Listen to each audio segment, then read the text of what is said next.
बच्ची, तुझे कुछ नहीं होगा।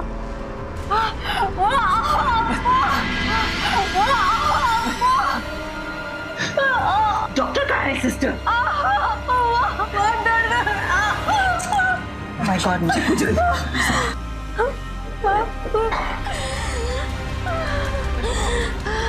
Nurse, oxygen.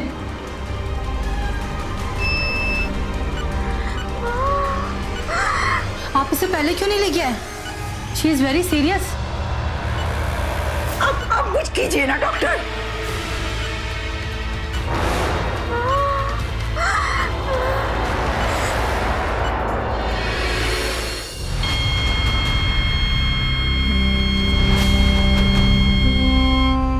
सॉरी, आप लोगों ने इसे लाने में बहुत देर कर दी। शी इज नो मोर।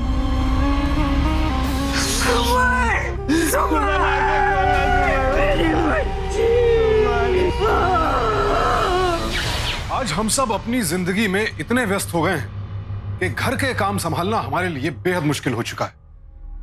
ऐसे में हर परिवार को एक डोमेस्टिक हेल्प की जरूरत पड़ती है, जो हमारे घर का काम संभालते हैं और धीरे धीरे हमारी जिंदगी का एक बेहद महत्वपूर्ण हिस्सा बन जाते हैं। हमारी आज की कहानी एक घर में काम करने वाली नारायणी और उसके परिवार की है। नारायणी एक बेहद वफादार सेवक थी और उसने अपने बच्चों को भी हमेशा ईमानदारी और वफादारी का पाठ ही पढ़ाया था। फिर उसकी बेटी सुमन के साथ ऐसा क्या हुआ कि उसकी जान ही चली गई। नारायणी का परिवार दिल्ली के एक समृद्ध परिवार देविका और अनंत गिरिराज के यहाँ काम करता था, लेकिन नारायणी अपनी बेटी सुमन को पढ़ा लिखा कर कुछ बनाना चाहती थी। न जाने कितने सपने देखे थे इस माँ ने, न जाने और कितनी खुशियां बांटनी थी इस भाई को अपनी बहन के साथ, लेकिन सब अधूरा रह गया। आखिर हुआ क्या था सुमन के साथ?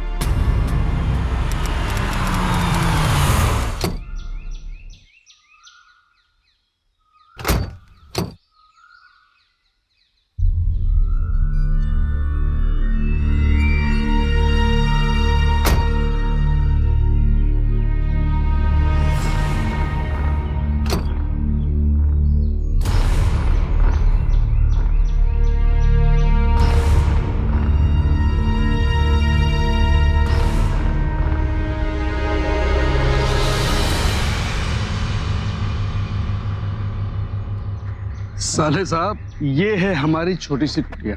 हाँ भैया, इतने बड़े बंगले को आप छोटी सी कुटिया बोलते? ये मेरे भैया और भाभी है। नमस्ते। जो बैंगलोर रहते हैं, थोड़े दिन यही रहेंगे। अच्छा है, घर में रौनक रहेगी। चलिए चलिए। दीदी, कितना बड़ा और सुंदर बंगला है आपका। चलो बेटा, ये आपके लिए और ये आपके लिए। Thank you ma'am. अच्छा लगा? बहुत अच्छा है मैम, थैंक यू।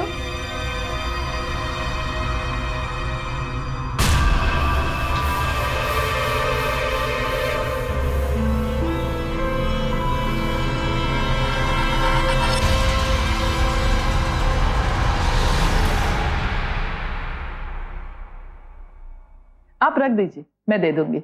आप दूसरा काम देखिए। माँ, मैं अपने रूम में थोड़ी देर रेस्ट करके आता हूँ। हाँ, जाओ।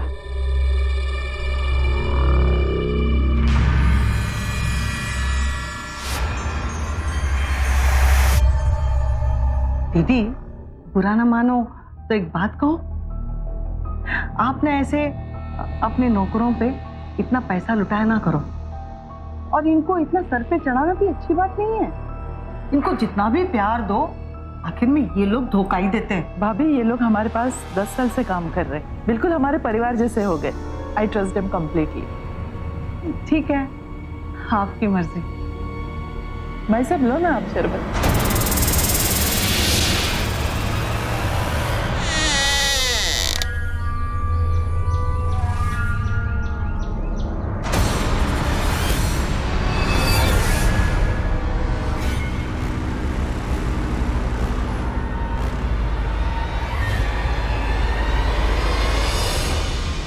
मिल गई फुर्सत तुम्हें? अरे क्या हुआ? देखो, मैं तुम्हारे लिए क्या लेकर आया हूँ, अंगूठी। पसंद नहीं आई? मैं ऐसे कैसे ले सकती हूँ? मैं नहीं लूंगी। अच्छा, वैसे मुझे तुमसे बहुत जरूरी बात करनी। अरे वो सब हम बाद में बात कर लेंगे, तुम पहले हाथ लाओ। लो, तुम्हें ये पहननी पड़ेगी बस। मुझे नहीं पहननी है। मैं कुछ नहीं मम्मी, मुझे नहीं। पहनो।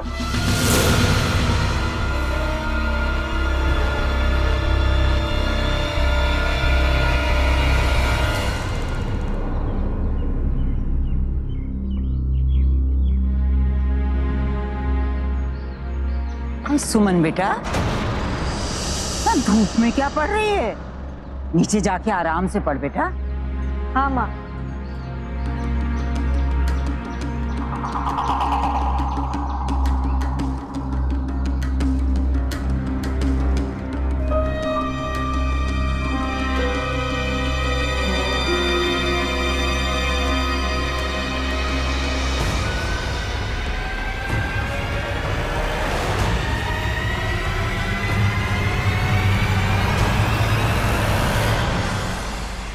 नारायणी, नारायणी। खाना गरम कर रही थी। पर मैंने फोन यहाँ पे रखा था, किधर गया? पता नहीं, मैं तो किचन में थी भाभी जी। झूठ मत बोल।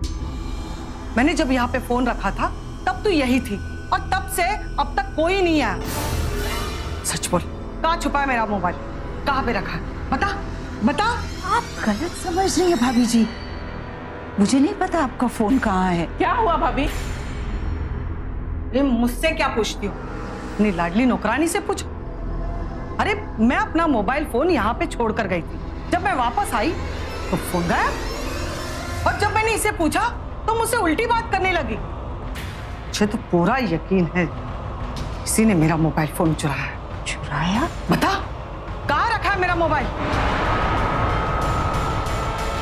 भाभी जी, मैंने कभी चोरी नहीं की, मैं सच कह रही हूँ। ठीक है, अभी पता चल जाएगा।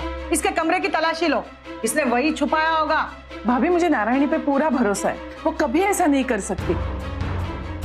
मेरा पूरा सामान तो ऐसे ही पड़ा हुआ रहता है। ठीक है, अगर ऐसा ही है तो चलिए तलाशी लेते हैं। ठीक है दीदी, इन्हें लेने दीजिए तलाशी। क्या हुआ? क्यों इतना शोर मचा रहे हो? अरे भैया, इस चोरनी ने मेरा मोबाइल फोन चुराया। जब मैंने इसे पकड़ा तो देने में आनाकानी कर रही है। अरे तुम तो हद कर रही हो। इतना ड्रामा करना था तो एक बार मुझसे पूछ लिया होता। ये लो तुम्हारा मोबाइल। तुम यहाँ ही मोबाइल छोड़ के चली गई थी तो मैं उठा के लेके गया।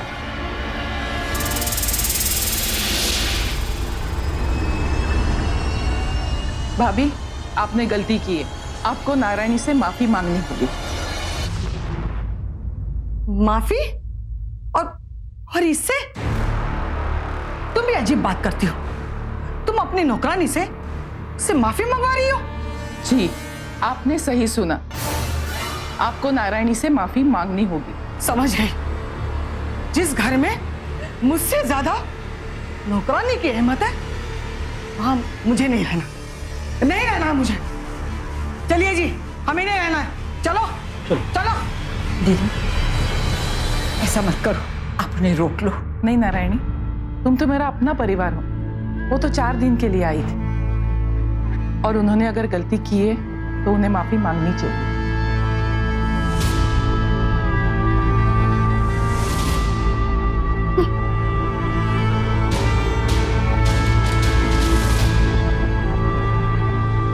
कोई बात नहीं।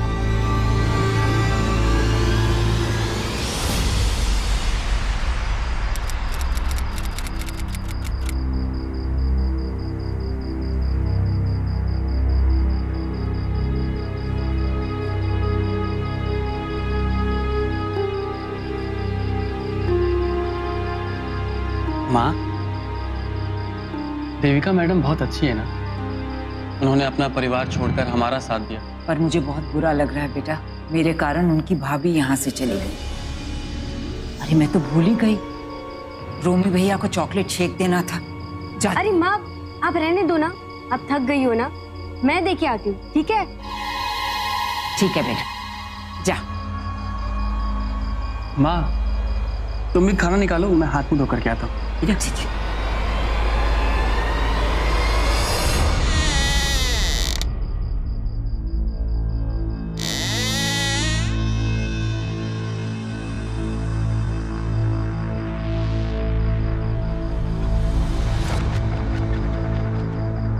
मुझे आपसे कुछ कहना है। देखो अभी मैं बिजी हूँ, बाद में बात करते हैं। अरे आप समझते क्यों नहीं? मुझे आपसे बहुत जरूरी बात।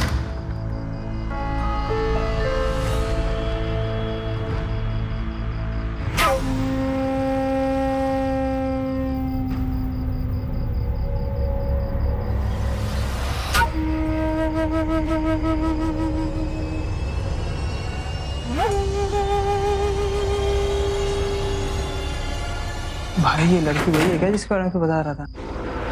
ये सही है यार, दोस्त के मजे हैं यार तेरे तो। भाई वो तो है यार मेरी भी कुछ सेटिंग करा दे यार, हम भी कुछ मजे वजे ले ले तेरी वाली। चल ठीक है देख मैं बात करके देखूंगा, अगर मान गई तो ठीक है, वरना बुरा मत मानियो भाई तू बात करेगा और नहीं मानेगी सब मानेंगे यार।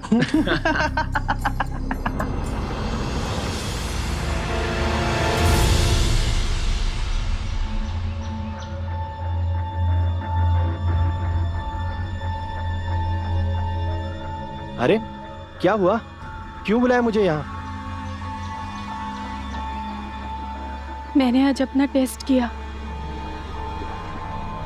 मैं प्रेग्नेंट हूँ। देखो इसके पहले कि कोई गड़बड़ हो जाए हमें शादी कर लेनी चाहिए।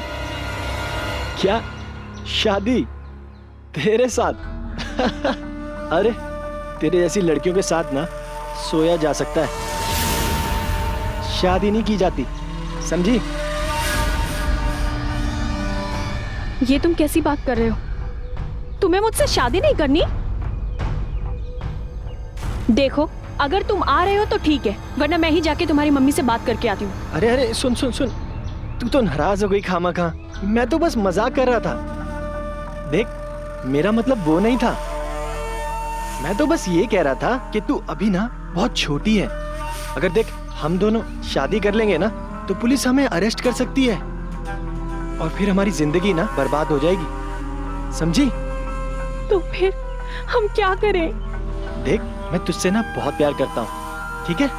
तू ऐसे रो मत, हमें ना पहले इस बच्चे का कुछ करना पड़ेगा।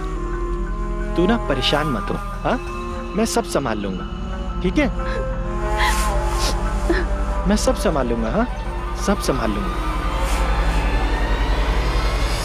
सुमन उम्र के उस पड़ाव पर थी जहां लोग कुछ भी करने से पहले अक्सर सोचते नहीं। इस उम्र में अक्सर लड़के लड़कियां जज्बात में बहते चले जाते हैं और कोई भी फैसला करने से पहले ये नहीं सोचते कि उनका एक गलत कदम उनके परिवार वालों को कितनी ठेस पहुंचा सकता है। सुमन और रोमी के साथ भी ऐसा ही कुछ हो रहा था और उनके परिवार वालों को इस बात की भनक तक नहीं थी।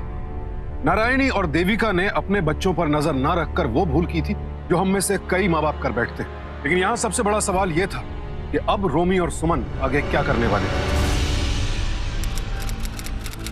देखो घबराओ मत, हम यहाँ पे इसीलिए आए, ये छोटा मोटा हॉस्पिटल, यहाँ पे ना हम पे कोई शक नहीं करेगा, ठीक है? और ये मंगलसूत्र ना बाहर निकाल के रखो ताकि तुम्हें ना सब शादीशुदा समझे। देखो हमें अबॉर्शन कराने के अलावा और कोई रास्ता नहीं। और सुनो, अंदर जाओगी ना, कोई भी हॉस्पिटल में तुम्हारा नाम पूछे तो सिर्फ गीता बताना, ठीक है? चलो चले।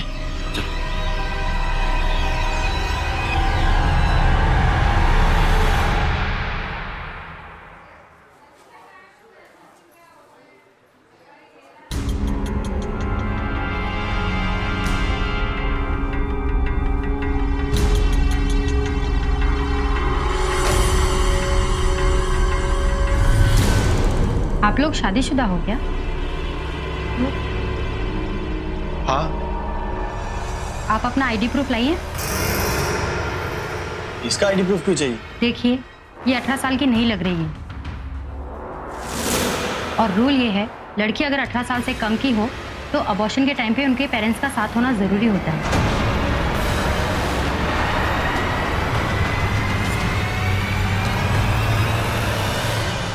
ठीक है, हम कल आ जाएंगे आईडी प्रूफ लेके। ठीक है, ये रिसिप्ट ले जाइए, भर कर लाइएगा। ठीक है, थैंक यू।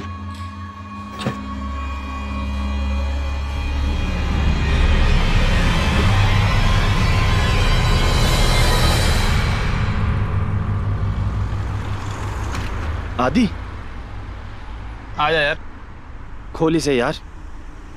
आ जा, अंदर आ जा।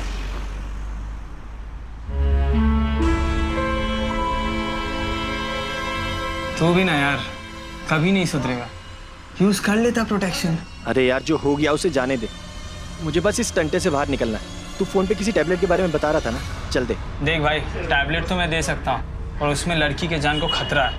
मरती है तो मरने दे यार, तू ला टैबलेट दे। एक सुबह एक शाम को, 4 दिन तक। हो तो जाएगा ना इससे कुछ? हो तो जाना चाहिए यार। चल ठीक है, थैंक यू। चल बाय।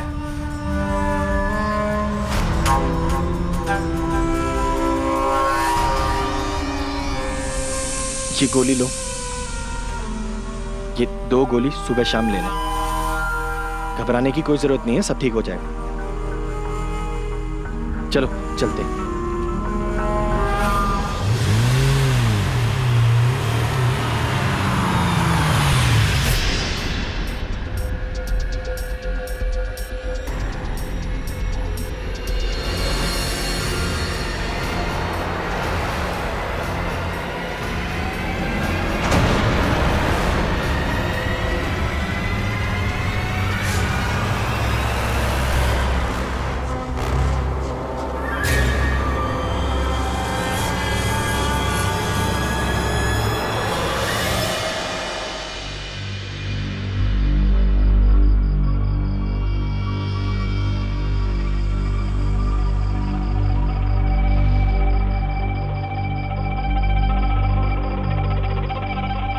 सुमन, ए सुमन, कब से सो रही है? कुछ खाई भी नहीं है। उठ जा, देख मैं तेरे लिए एप्पल लेकर आ। नहीं भैया, मुझे मन नहीं है। अरे पगली, नहीं खाएगी तो कमजोर हो जाएगी। नहीं भैया, मैं ठीक हूँ, मुझे बस सोना है। क्या हुआ सुमन, जरा भी नहीं खाएगी? नहीं जरा भी नहीं। ठीक है, मैं इसे यही रख दे रहा हूँ, समझी? जब उठेगी तो खा लेना। ठीक है।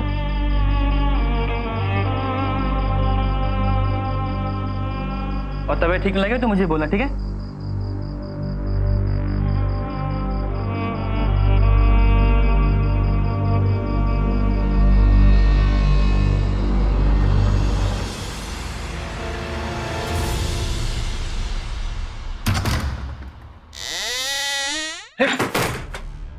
तुम यहाँ क्या कर रही हो? कोई देख लेगा तो? सिर्फ एक बार मेरी बात सुनो। देखो, जब से मैंने ये गोलियां खाई है ना, मेरी तबीयत बिगड़ती ही जा रही है। मुझे कुछ ठीक नहीं लग रहा। मुझे नहीं खानी है ये। अच्छा मेरी बात सुनो, बैठो इधर आओ, बैठो। देखो चिंता मत करो, आदि से मेरी बात हुई थी, उसने मुझे बताया था कि शुरू में इस गोलियों के थोड़े साइड इफेक्ट होंगे, लेकिन बाद में धीरे धीरे सब ठीक हो जाएगा। तुम चिंता मत करो, ठीक है? ये लो, ये 2 गोली ना तुम और खा लो। एक सेकंड, ये लो, ये लो।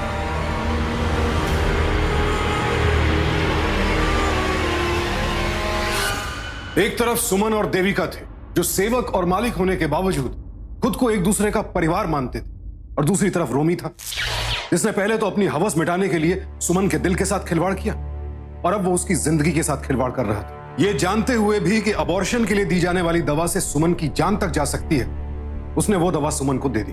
रोमी की ये हरकत 2 परिवारों को हमेशा के लिए तबाह कर सकती थी, लेकिन इस वक्त रोमी सिर्फ अपने बारे में सोच रहा था। सुमन नाबालिग थी और उसके साथ शारीरिक संबंध बनाकर रोमी ने अपराध किया था। अब वो बस ये चाहता था कि उसका अपराध किसी के सामने उजागर ना हो। खुद को बचाने के स्वार्थ में वो इतना अंधा हो गया था कि उसे और कोई दिखाई नहीं दे रहा था। उधर मासूम सुमन अब भी रोमी पर भरोसा किए बैठी थी, इस बात से बेखबर कि डॉक्टर की इजाजत के बगैर ली गई ये दवाइयां उसे हमेशा के लिए खामोश करके उसके परिवार को रोता बिलखता छोड़ जाएंगी।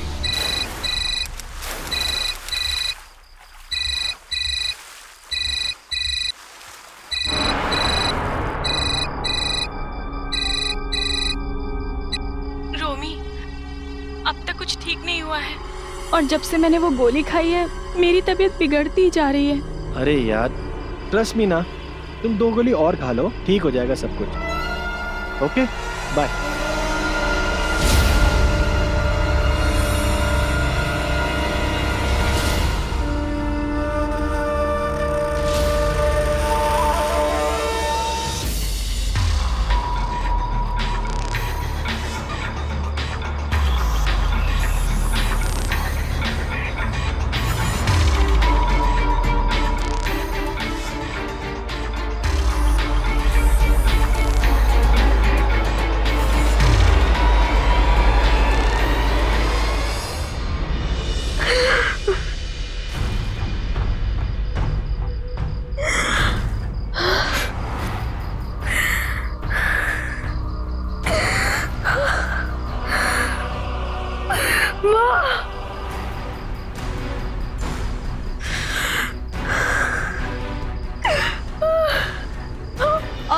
सुमन,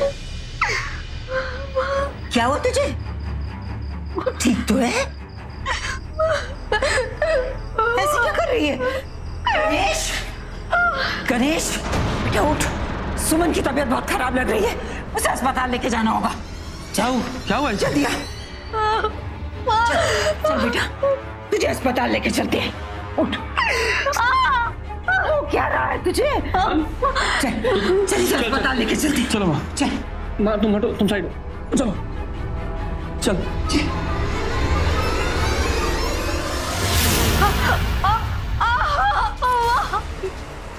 मुझे बचा लो ना माँ। बच्ची, तुझे कुछ नहीं होगा।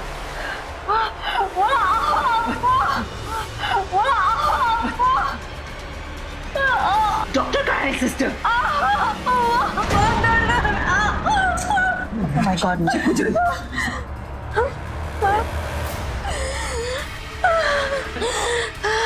Nurse, oxygen.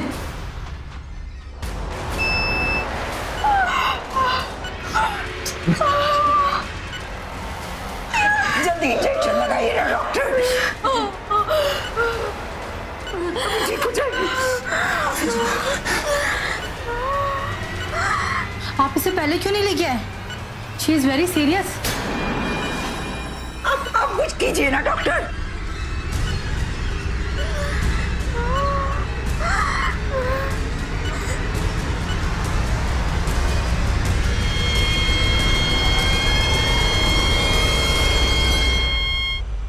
सॉरी, आप लोगों ने इसे लाने में बहुत देर कर दी। शी इज नो मोर। सुमन, सुमन, सुमन, सुमन, उठ बेटा। कैसे आ सकती है तू मुझे छोड़ के नहीं जा सकती। सुमन, सुमन, मेरी बच्ची।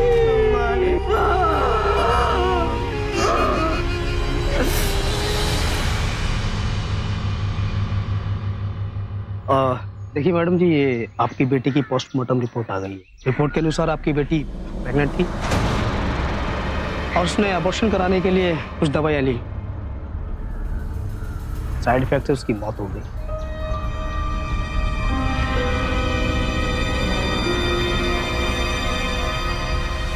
क्या कह रहे हो आप इंस्पेक्टर साहब? ये बिल्कुल झूठ है। मेरी बेटी ऐसा कभी कुछ नहीं कर सकती थी। देखिए, जो पोस्टमार्टम रिपोर्ट में आया मैं तो वही आपको बता रहा हूँ। इंस्पेक्टर आर्यन, श्योर सुमन ऐसी लड़की नहीं थी।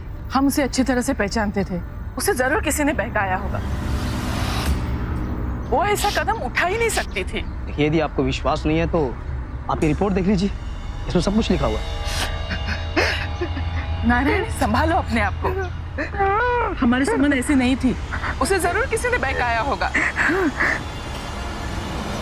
इंस्पेक्टर साहब, पता नहीं किसने मेरी बेटी की जिंदगी बर्बाद कर दी।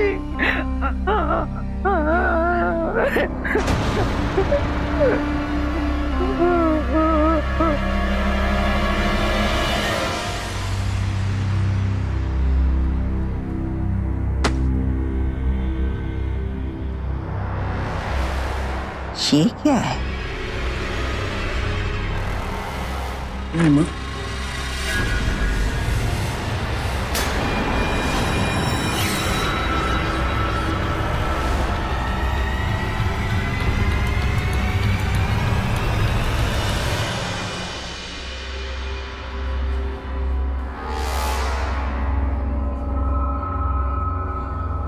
ये रिसिप्ट तो आपके हॉस्पिटल की है। हाँ जी। जी, क्या आप बता सकती हैं ये आपने किसे दिया था? ये लड़की तो एक लड़के के साथ आई थी अबॉर्शन करवाने।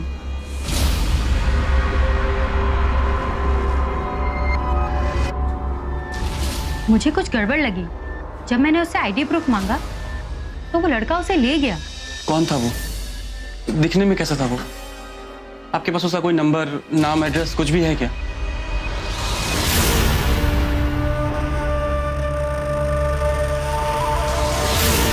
ये तो मुझे नहीं पता, पर हाँ, वो लड़का ना दिखने में बहुत ही अमीर था।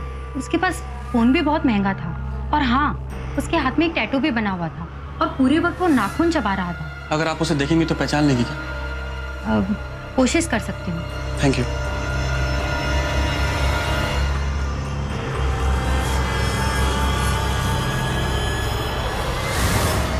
इतने दिनों बाद आए और ऐसी खबर सुनने को मिल रही है।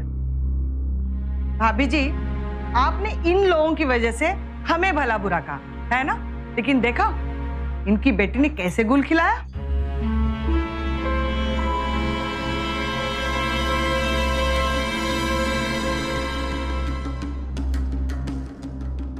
भाभी जी, आपने जो भला बुरा कहना है हमें कह लीजिए, लेकिन मेरी बेटी के बारे में कुछ मत कहिए।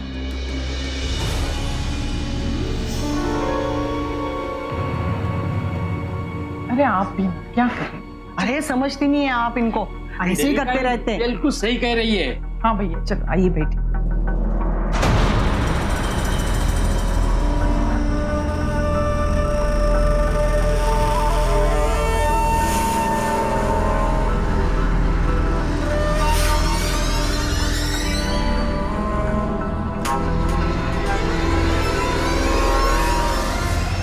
क्या समझते हैं ये लोग?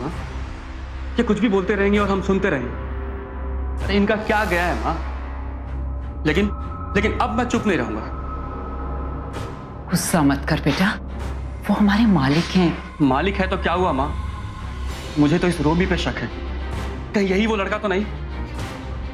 बहन के गम में पागल हो गया है तू बेटा, कुछ भी सोच रहा है। माँ, नर्स की बात याद करो, उसने जो भी कहा सब रोमी की तरफ इशारा कर रहा है।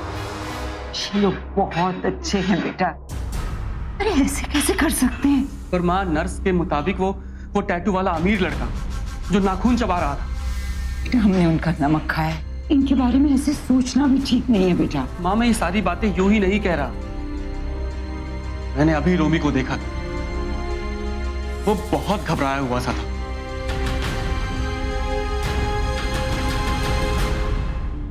नारायणी के लिए देविका का परिवार उसके अपने परिवार से भी बढ़कर था, और वो इतनी ज्यादा ईमानदार और वफादार थी कि अपने मालिकों पर शक करना उसके लिए नमक हरामी करने के बराबर था। उधर देविका ने भी नारायणी और उसके बच्चों को हमेशा अपने परिवार की तरह ही माना था। लेकिन अब जब यह बात सामने आ रही थी कि सुमन की मौत में रोमी का हाथ हो सकता है, नारायणी यह बात स्वीकार नहीं कर पा रही थी।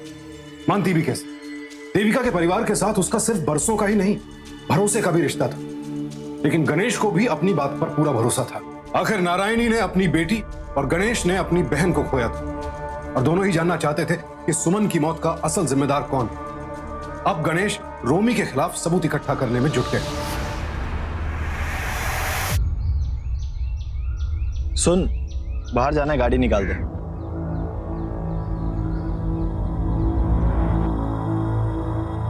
देख, मैं समझ सकता हूं तेरे ऊपर क्या बीत रही है।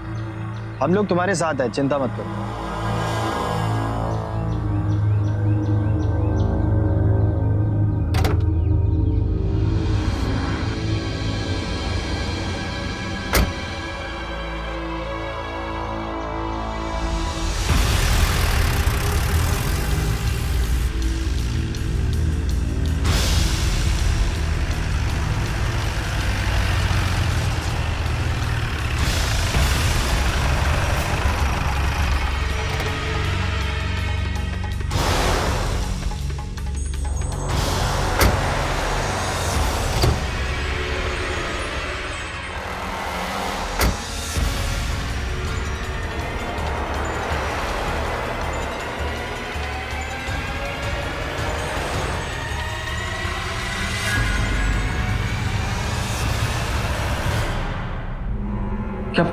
क्या यही था वो लड़का?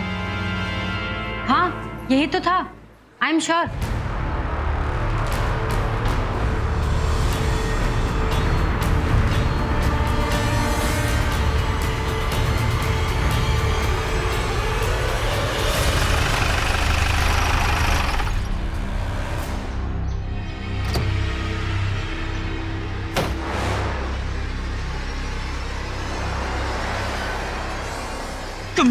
अरे मैं तुझे छोड़ूंगा नहीं। क्या कर रहा है? मेरी बहन को मारा। क्या मारा तूने मेरी बहन को?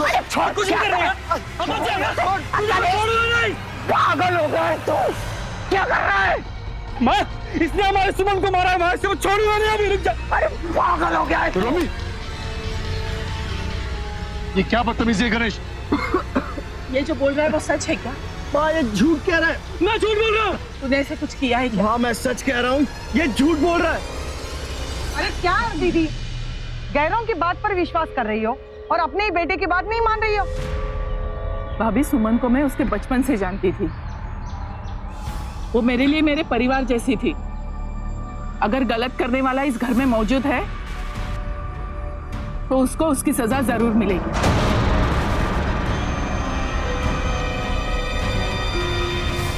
आप समझ नहीं रही है, ये दोनों माँ बेटे ड्रामा कर रहे हैं। मैं नर्स को लेकर आता हूँ, वो सब सच बताएगी। हाँ हाँ जरूर लेके आना, सच को तो सामने आना ही है। नहीं दीदी, मैंने हमेशा इस घर की खुशी की कामना की है।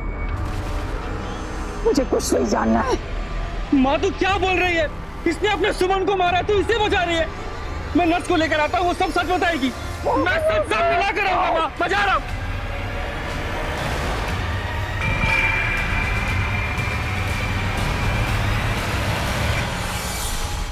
बेटे तुम ठीक तो हो ना?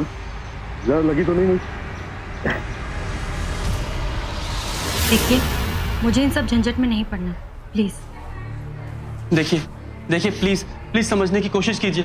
मेरी बहन की जान गई है, उसके कातिल को पकड़वाने में मुझे आपकी मदद चाहिए। आप भी तो एक लड़की है ना, अगर कोई आपको ऐसे धोखा दे तो आप ऐसे चुप रहेंगे? प्लीज मैं आपके हाथ जोड़ता हूँ, प्लीज मेरी बात मान जाइए। एक बार चलिए ना प्लीज। ठीक है, मेरी 8 बजे तक की शिफ्ट है, उसके बाद मैं आपके घर आ सकती हूँ।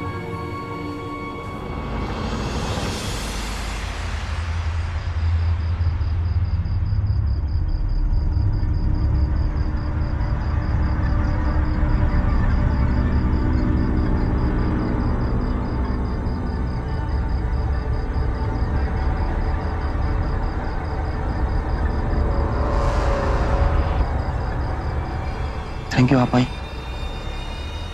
मैं कब से वेट कर रहा था। आइए। क्या यही है वो लड़का?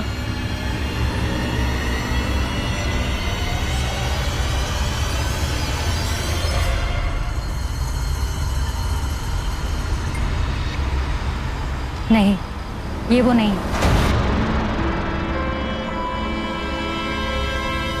दिखने में ऐसा ही था, पर ये वो नहीं। मैंने कहा था ना माँ, मैंने कहा था ना, ये झूठ बोल रहा है। ये आप क्या कह रही हैं? अरे आपने ही तो फोटो देखकर कहा था कि यही है वो लड़का। मैंने कहा ना, ये वो नहीं है। अरे लेकिन सुनिए तो, आप मेरी बंद कर तू अपना ये नाटक, समझा? मैं सब समझती हूँ तुम्हारे एक खेल। इस घर के बेटे को फंसाना चाहता है, उनसे पैसे हटना चाहता है ना? दीदी ये सब है ना इन लोगों के धंधे हैं, तुम समझ क्यों नहीं रही हो? आप चुप रहिए, मुझे आपकी कोई बकवास नहीं सुननी। तू चुप कर। इतने बरसों से इनकी सेवा करके जो विश्वास जीता था वो सब खत्म कर दिया। वाह वाह वाह वाह, क्या नाटक है माँ बेटे का। बेटा आरोप लगाता है और माँ लिपापोती करती है। मैं तो कहती हूँ इन दोनों को घर से बाहर निकाल दो धक्के मारकर।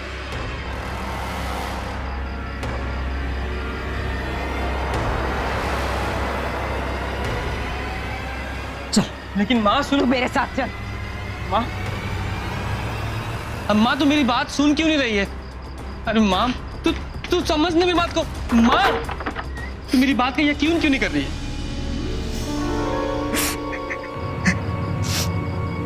मुझे माफ कर दे बेटा, मुझे माफ कर दे।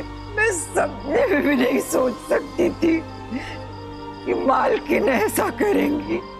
तू सही है बेटा। माँ क्या हुआ? तुम रो क्यों रही हो? क्या बात है, बताओ ना मुझे। जब तू नर्स को बुलाने गया था, मुझसे नाटक करने की कोशिश मत कर। इससे पहले कि वो गणेश उस नर्स तक पहुंचे, मुझे उसका नंबर दे।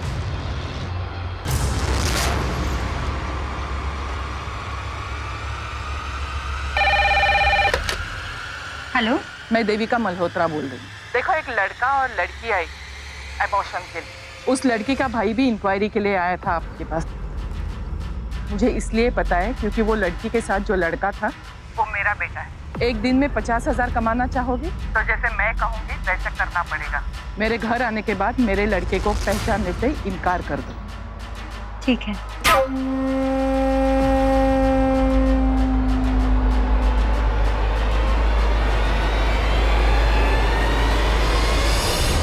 मैंने हमेशा मालकिन को एक अच्छी और भली औरत के रूप में देखा था, लेकिन आज मुझे उनकी सच्चाई का पता चल गया बेटा। तो माँ फिर तुमने मेरा वहां पर साथ क्यों नहीं दिया? वहां पे अगर मैं तेरा साथ देती तो मेरी बेटी के गुनहगार को सजा नहीं मिलती, बल्कि वो उसे बचाने की कोशिश करती। लेकिन अब सिर्फ रोमी नहीं, वो पूरा परिवार भी गुनहगार है। सब मेरी बेटी के गुनहगार हैं। उन्हें तो मैं सजा दिला के रहूंगी।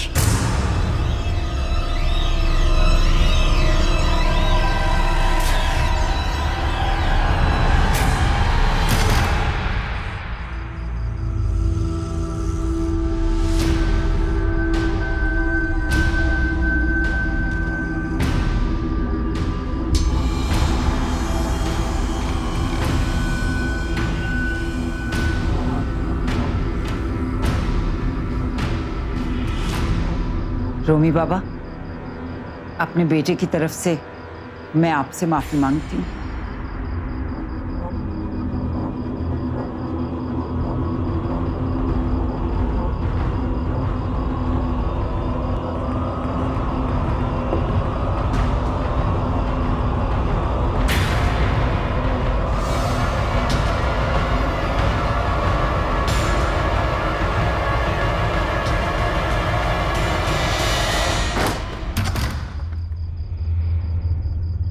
Mom, thank you mom, you are the best. तेरी वजह से मुझे ये सब करना पड़ा।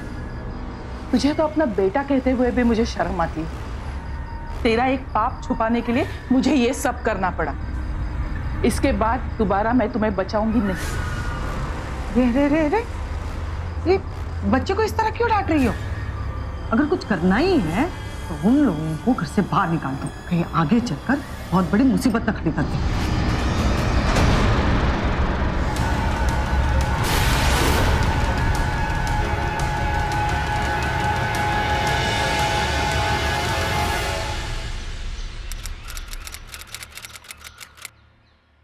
सुबह सुबह नाश्ता अच्छे से कर लेना चाहिए। Thank you mom, you are the best. चुप कर बेशरम, तेरी वजह से मुझे ये सब करना पड़ा। तुझे तो अपना बेटा कहते हुए भी मुझे शर्म आती है। तेरा एक पाप छुपाने के लिए मुझे ये सब करना पड़ा। इसके बाद दोबारा मैं तुम्हें बचाऊंगी नहीं।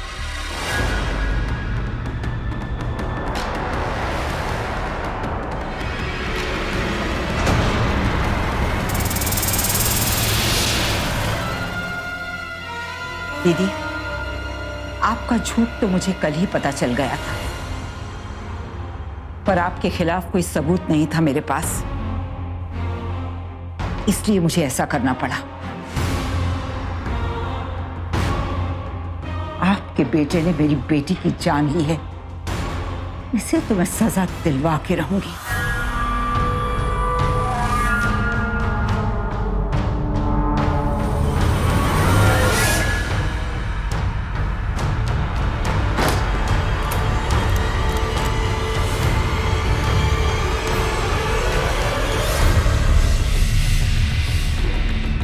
तुम दोनों ने कोई चारा नहीं छोड़ा है दीदी। डरो नहीं दीदी, तुम दोनों माँ बेटे को ही मार डालते हैं और लोगों को यही कह देंगे अपनी बेटी की मौत के गम में फांसी लगाकर आत्महत्या कर ली। नहीं, यह नहीं, इन दोनों को इन्हीं के कमरे में ले जाके मारते हैं। नहीं, बाहर आवाज से लोग इकट्ठे हो सकते हैं। इन लोगों को तो टेरेस से फेंक देते हैं।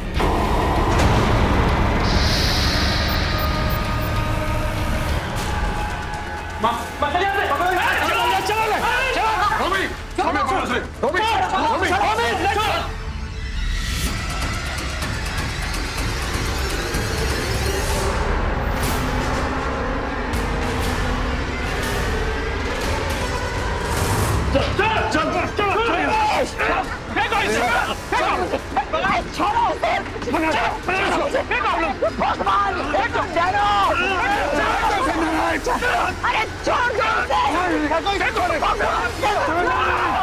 दो उसे। जल्दी से फेंक दो उसको। मेरे बेटे को छोड़ दे। ए रुको, कोई भी अपनी जगह से नहीं लेगा। कानून को अपने हाथ में मत लो। रुको भाई। ऐसा पुलिस ये क्या कर रही है यहाँ पे? तुम लोगों को क्या लगा था कि तुम्हें वो रिकॉर्डिंग सुनाने से पहले मैं इंस्पेक्टर साहब को सुना चुकी थी।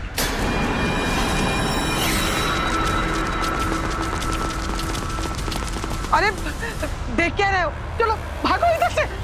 चलो चलो जल्दी। मामा चल। कहाँ भागने की कोशिश करते? लेके आओ उनको, लेके आओ। अरेस्ट करो उनको। उनको अरेस्ट। ए हिलना मत। है? कहाँ? लेके आओ उनको, लेके आओ। नहीं छोड़ो, लेके आओ। छोड़ छोड़। बहुत शौक है ना मर्डर करने का। चलो लेके जाओ उनको। चलो लेके जाओ, लेके जाओ। लेके आओ उनको। शौक है। चलो चलो चलो।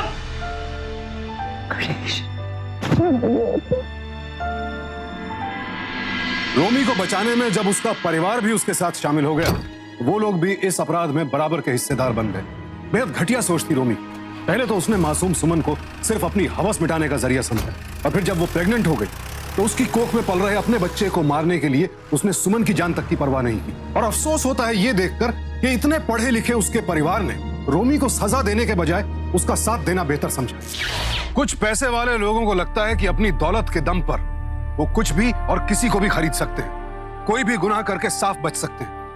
और वो ये भूल जाते हैं कि जब बात परिवार पर आती है तो कमजोर से कमजोर इंसान भी उठकर लड़ता है और मुजरिम को करारा जवाब देता है। सुमन की हत्या के लिए रोमी को आईपीसी के सेक्शन 302 के तहत 14 साल कैद की सजा सुनाई गई, और उसके अपराध को छिपाने और गणेश और नारायणी की हत्या के प्रयास के लिए उसके परिवार वालों को आईपीसी के सेक्शन 201 और 307 के तहत 5-5 साल कैद की सजा सुनाई गई। गणेश अपनी बहन को तो नहीं बचा पाया, लेकिन उसकी मौत के जिम्मेदार रोमी को सजा दिलवाकर उसने भाई होने का फर्ज बखूबी निभाया। इसी के साथ मैं सुशांत सिंह आपसे विदा लेता हूं। फिर मुलाकात होगी जुर्म से जंग की ऐसी एक और हौसले भरी दास्तान के साथ। सावधान रहें, सतर्क रहें, परिवार को सुरक्षित रखें। देखते रहें सावधान इंडिया, फाइट बैक नाउ, क्योंकि इस बार सवाल है परिवार का। तो सावधान